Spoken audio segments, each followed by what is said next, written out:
మీ ఎలాంటి వ్యాపార ప్రకటనలకైనా వెంటనే మా ఛానల్ సంప్రదించండి. యా కుక్షి వివరే కృత్వా స్వయం రక్షతి సర్వతః నమామి జననీం దేవీం పరాం ప్రకృతి రూపిణీం కృచ్ఛేన మహతా దేవ్యా ధారితోహం యథోదరే తత్ప్రసాదాత్ జగద్దృష్టం మాతర్నిత్యం నమోస్తుతే పృథివ్యా యాని తీర్థాని సాగరాదీని పర్వతః వసంతి యత్ర తాం నౌమి మాతరం భూతిహేతవే. మాతృదేవో భవ పితృదేవో భవ. ఇప్పుడు మనము జూన్ నెల 2026 సంవత్సరంలో గోచార ఫలితాలు ద్వాదశ రాశుల వారికి ఏ విధంగా ఉంటాయో తెలుసుకునే ప్రయత్నం చేద్దాము. అది కూడా సశాస్త్రీయంగా. ఇందులో నా కల్పనను కానీ, మిమ్మల్ని ఇంప్రెస్ చేయడానికి అబద్ధాలు కానీ, కోతలకు ఇటువంటి ఉంటారు మామూలుగా వాడుక పదంలో, అలాంటివి ఏమీ ఉండవండి. శాస్త్రం ఎంతవరకు చెప్పిందో అంతవరకు మాత్రమే చెప్తాం.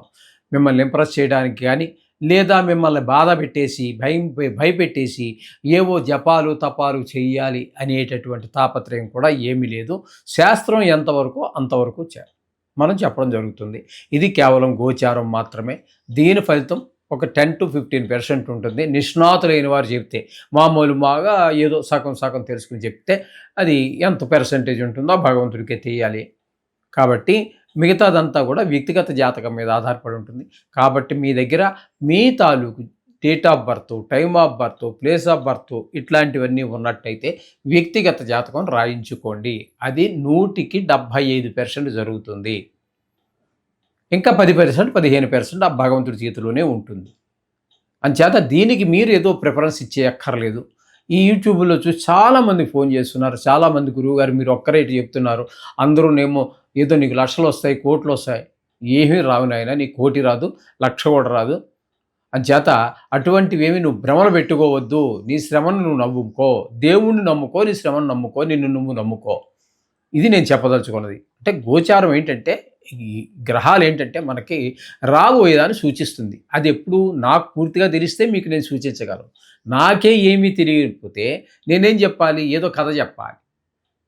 అంచేత వాటి మీద పెద్దగా ఆధారపడకండి. వ్యక్తిగత జాతకం మీద ఎక్కువ ఆధారపడండి. అది చాలా వరకు నిష్ణాతులు కావాలి. దానికి కూడా గోచారానికే కాదు, జాతకం రాయాలని కూడా నిష్ణాతులైన వారు ఉంటేనే మాత్రమే జరిగే అవకాశం ఉంటుంది. ఇది గమనించగలరు. ఓకే, ఇప్పుడు వృశ్చిక రాశి వారికి జూన్ నెల 2026 సంవత్సరంలో గోచార ఫలితాలు ఏ విధంగా ఉన్నాయో తెలుసుకునే ప్రయత్నం చేద్దాము. ఈ వృశ్చిక రాశి వారికి రాహు చతుర్థ స్థానంలో ఉన్నారు. ఈ చతుర్థ స్థానం అనేటటువంటి దాన్ని సుఖస్థానము అంటారు. అలాగే మనకి మాతృస్థానము అంటారు, విద్యాస్థానం అంటారు. అలాగే భూమి సంబంధించి విషయాలు ఇండికేట్ చేస్తుంది. గృహానికి సంబంధించి, వాహనాలకు సంబంధించి, మన స్వభావానికి సంబంధించి కూడా ఇండికేట్ చేస్తూ ఉంటుంది, తెలియజేస్తూ ఉంటుంది 4వ స్థానం. ఆ స్థానంలో రాహుగ్రహం ఉండటం అనేది శుభ పరిణామం కాదు. ఇప్పుడు మనం పైన చెప్పుకున్నటువంటి వాటన్నిటికీ కూడా ఇబ్బంది కలిగిస్తూ ఉంటుంది. వాహనాలు లేదా రియల్ ఎస్టేట్ వ్యాపారం చేసేవాళ్ళు, వాహనాలు పాతవి కొత్తవి అమ్మేవారు విషయంలో వాళ్ళకి అనుకూలత లేదు. అలాగే తల్లిగారి యొక్క ఆరోగ్యాన్ని కూడా కొంచెం మీరు ఒక కంట కనిపెట్టుకుని ఉండండి. ఆవిడకి వయసు అయిపోయి ఉన్నట్టయితే ఏ విధమైనటువంటి పరిణామాలన్నీ కూడా చతుర్థ స్థానంలో రాహు ఉండటం దుష్పరిణామాలు. ఇక పంచమ స్థానమైనటువంటి మీనంలో శనిగ్రహ సంచారం జరుగుతోంది. పంచమ స్థానంలో శనిగ్రహ సంచారం వలన మన సంతానం మీద దుష్ప్రభావం చూపిస్తుంది. చదువు మీద శ్రద్ధ తగ్గటము, చెడు స్నేహాలు పట్టడము, లేకపోతే గాయాలు తగిలించుకోవటము, ఇంటి మీదకు గొడవలు తీసుకురావటం, ఇట్లాంటివన్నీ జరిగే అవకాశం ఉంటుంది.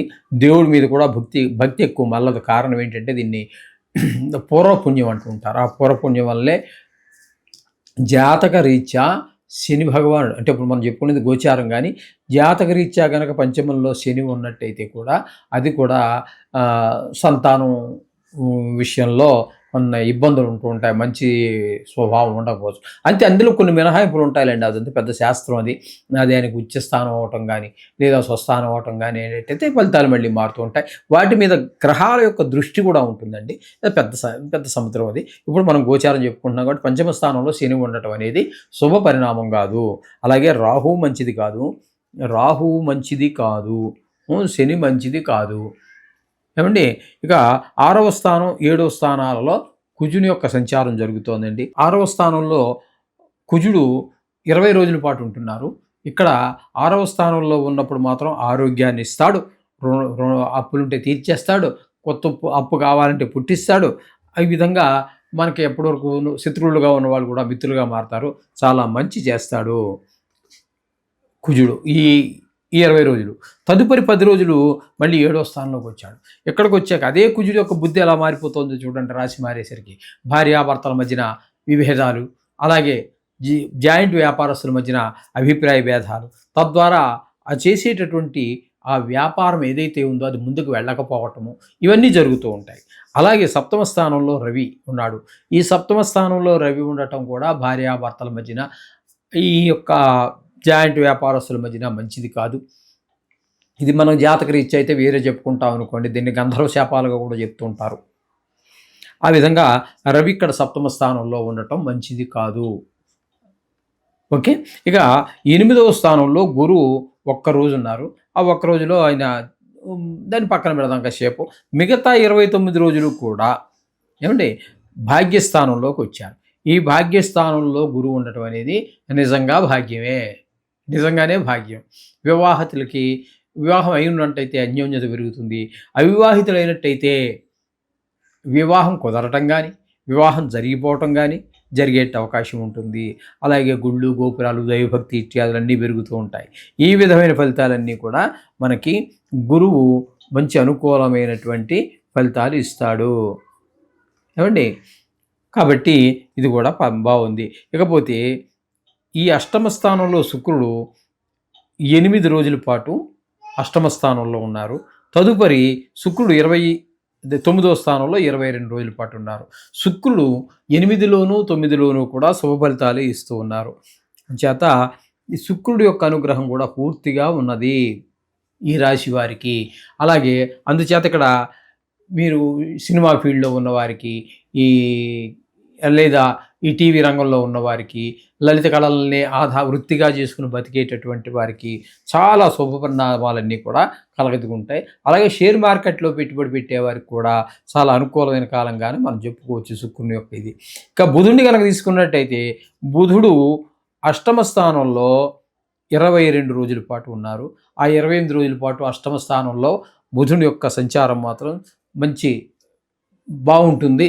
ఏంటా అంటే పెద్ద కొన్ని శుభప్రదమైనటువంటి వార్తలు వినటం, అలాగే ధన లాభం రావటం, కొన్ని చోట్ల సన్మానాలు జరగటం లాంటివన్నీ జరుగుతూ ఉంటాయి బుధుడు అష్టమంలో ఉన్నప్పుడు.